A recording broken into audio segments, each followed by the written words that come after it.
riding down Highway 61. Sides of the roads all lined with fields, nothing but sunset in the windshield.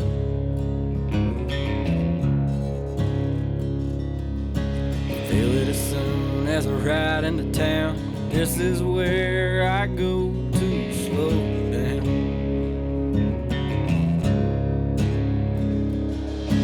Miles and miles of soybeans and corn. I'm in the place where the blues was born.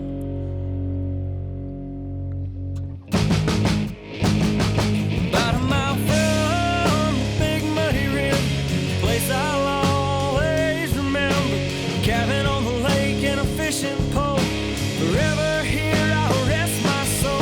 I can feel my worries drift away from being out in the sun all day. No matter where in the world I go, I'll always find home on the banks of that oxbow.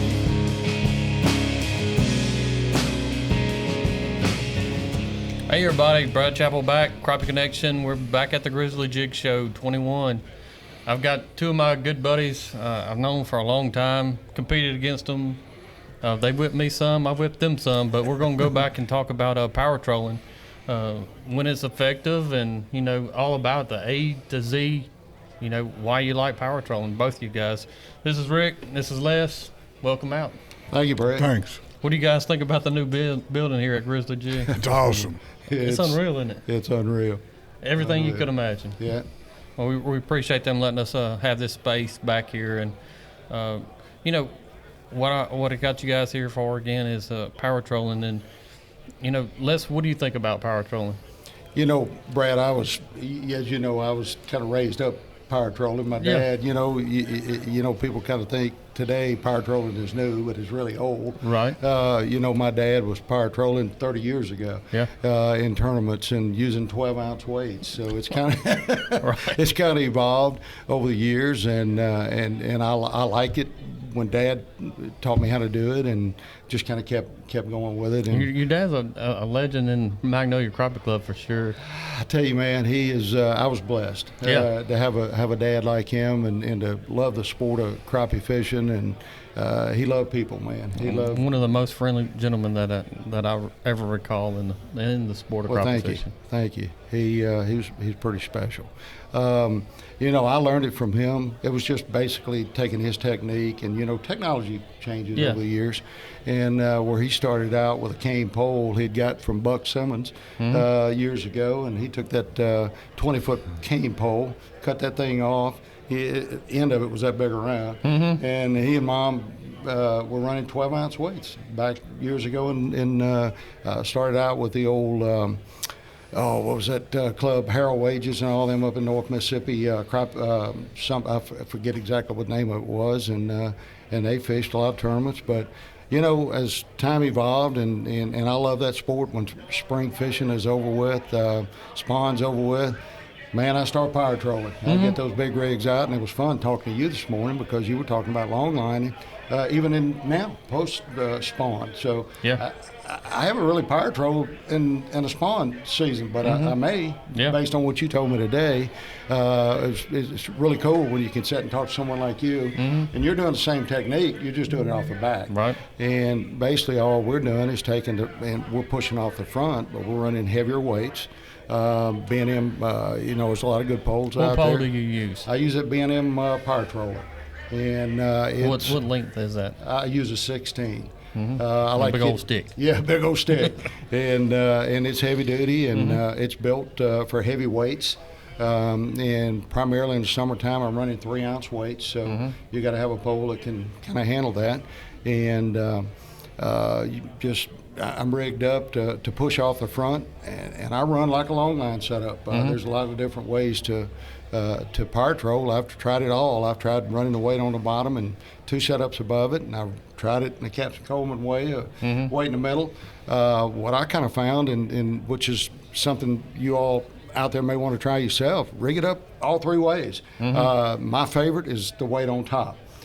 And I'll tell you exactly why. It runs like a long line setup. If you kind of sit and think about it, it's identically the same way. I have two baits below it. So basically, I've got my weight at top. There's no resistance. Well, I'm going to start back with that real quick. What size pound test are you running?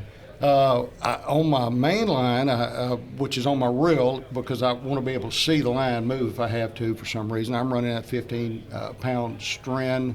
It's an orange glow, so I can see it. But then I'm running on my leaders, which everything is run off a leader below my weight. I'm running 8-pound test. Are you just said 3 ounce? Are you using an egg sinker or? Egg sinker. Yeah, I let it free float so that if a fish hits it, it just kind of runs up my line. I don't really feel that resistance down there.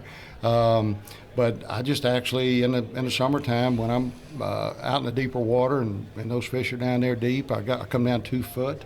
I have my egg weight at the top. I have a not a 3-wood, but just a swivel. Right, and a barrel swivel. Barrel swivel, and I come down 2 foot. I tie my first overhand knot. Some people like to use 3-ways. I don't. I'm an overhand knot person. I'll tie that first one about a 6-inch leader off of it, and I come down 3 foot. So I'm running a 5 foot, 2 down to my first and 3 down to the bottom, and putting those poles out on the front. And the beauty of the 3-ounce weights, and it all depends on the lakes, and I think that's the key. A lot of people ask me, well, in the summertime our lakes are only 10 foot, 12 foot, or I'm catching fish 10, 12 foot. You probably don't need 3-ounce weights. Yeah. The deeper you get, the heavier weight. Absolutely, because in Sardis, those fish are out there 18, 20, 21 feet. You just have to get down there to them, or even in it. And so if I'm running at 1 mile an hour, 1.2, 1.4 mile an hour, and if I was running 2-ounce weights, they're going to be back under the boat. So back by the motor. Absolutely. So I want something a little more vertical out there to do that. But I think if people will try those different setups, find the one that they like, I think they all catch fish, and that's basically my summertime power trolling rigs and setups. And well, show us some of them. You got all kind of little goodies in here. Well, I think you brought a shopping cart back here. Yeah, I want to show you because it's so different. Right there. This is the crappie magnet. Well, actually fin spins with crappie magnet, and basically they're ones I like using in the summertime, or the 1/4 ounce. And there's lots of different ways to rig them. Now, I love the mini skirts. They're really cool. And you'll just take and run that mini skirt up on it like it right there. And basically gives it a little presentation so people can see that. I've just kind of taken that fin spin head and run that mini skirt up on it. And this happened to be one of my favorite combinations last year, was this bait right here. And a lot of times you just kind of flash that skirt out like that right there. Makes that bigger profile. Makes that bigger profile. And we just kind of call that big and nasty. Big and nasty. So people say, well, what are you running in the summer, man? I'm saying big and nasty. Yeah. So bigger the better. They like the curly tail. That's slab curly. And that is just one of the most awesome. Jeff Smith with Crappie Magnet has come out with those. But you can get them in different colors. I'll show you another combination right here that actually, I don't know if you saw the Brush Pile Fishing Show with John and I in it, or Russ Bailey. I'm sorry, Russ Bailey and I were in that. We were using this combination. This is the Pro Series. So basically, this is called the Pro Series, and we've got a little flash and flamboyant and different things in there, and just put a curly tail behind it. But anybody that watched that show, we were just killing the big fish. Smoking. Smoking them at Arcabutla on that color right there, and that's a fantastic bait. That is a pretty looking jig from here. For a fisherman, I think, man, that is pretty. It is, and it runs good in the water. You got the head on that jig. It's got a little vibration to it, and you had mentioned something earlier. You and I were talking, and you like a little bit bigger spinner. And I cannot lie. But that's the kind of stuff I like to talk to Jeff about. I agree with you. I was running some walleye jig heads at one time, and they had a big old blade on them. And boy, there's certain days they just love that thing. Hey Rick, I want to get back with you here. I'm not letting you off the hook. What do you use to power troll? Kind of go through your setup. Because we want different opinions on here. I use a T swivel and tie about my first line, my first bait about 18 inches on a leader. And then my next one is 2 foot below that. I run my weight in the middle. Just standard caps and Coleman kind of rig, kind of, huh? And it makes your bottom one kind of parallel your weight when you're running. What about jig heads, or what size jig heads you like to run? From eighth to a quarter is what I like, and anything with a spinner on it.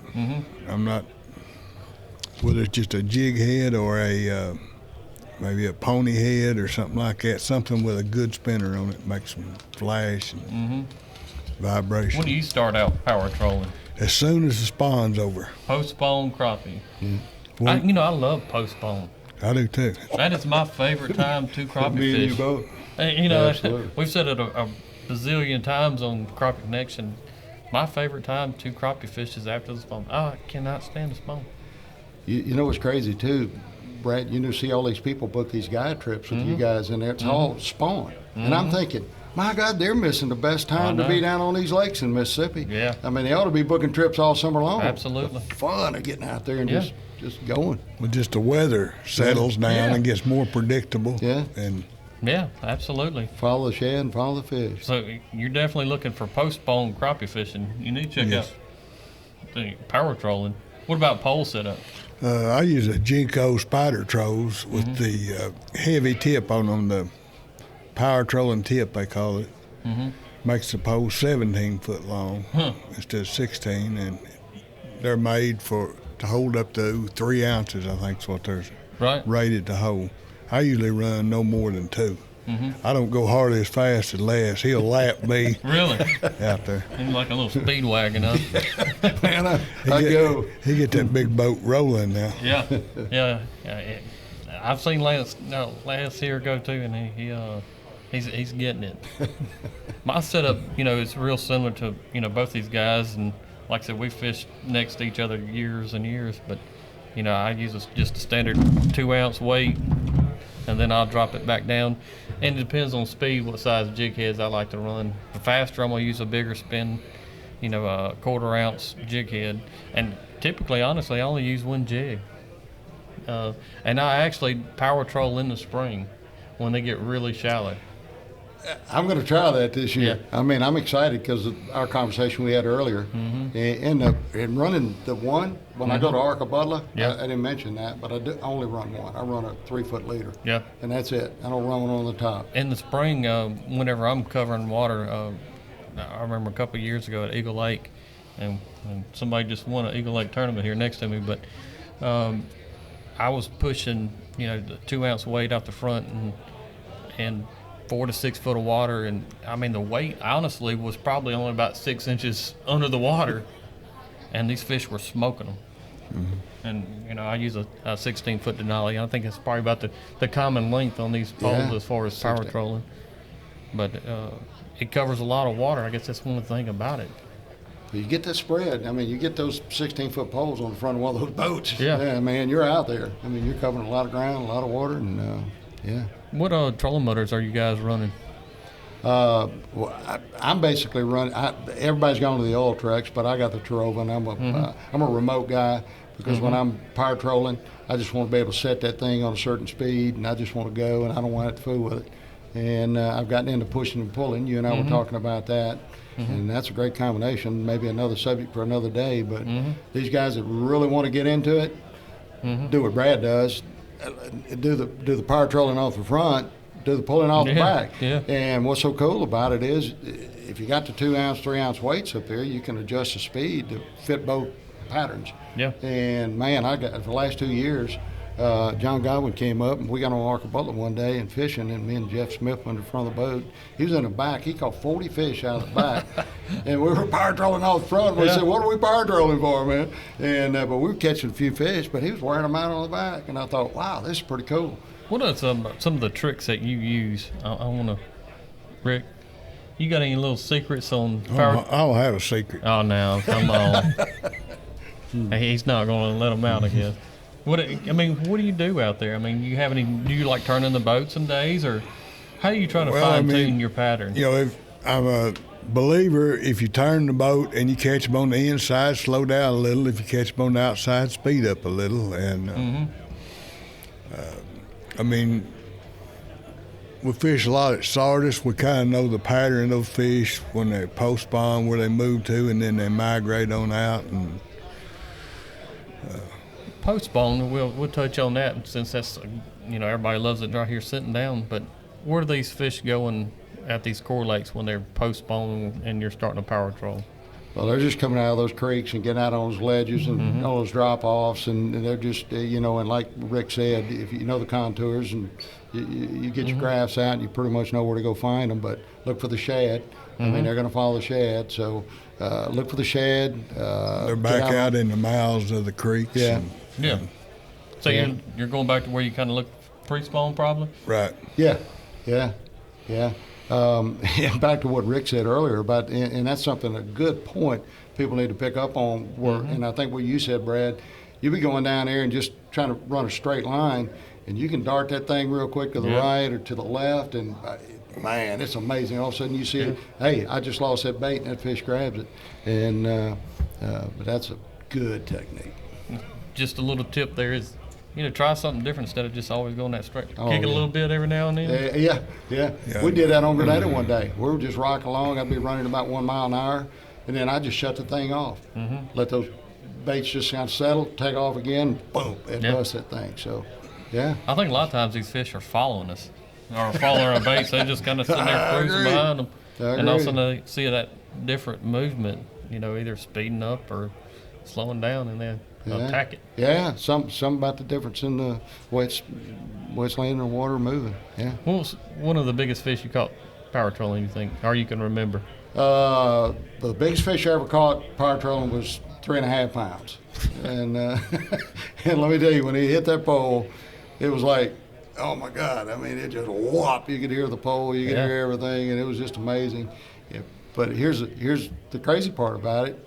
15 minutes later, that was my personal best. My buddy Harry Riddle was in the boat with me. Harry and I fished together a lot, and he caught a 3.7. Where was this? I've got a guess, but I will say it on the back water pond over there somewhere. Right, his back porch.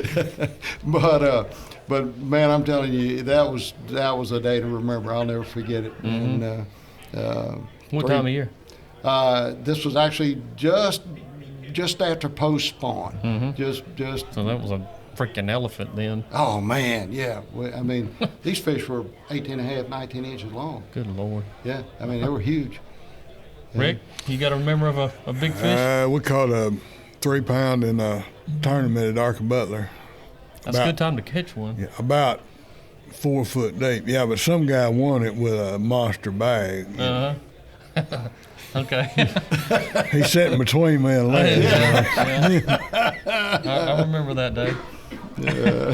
I wasn't power trolling, but I mean, I still love it. I mean, that's the thing that we want to emphasize with crappie fishing. You can catch them. We were power trolling in shallow water. To me, 4 or 5 foot of water most of the day. And that was in the fall. That was in September, I believe.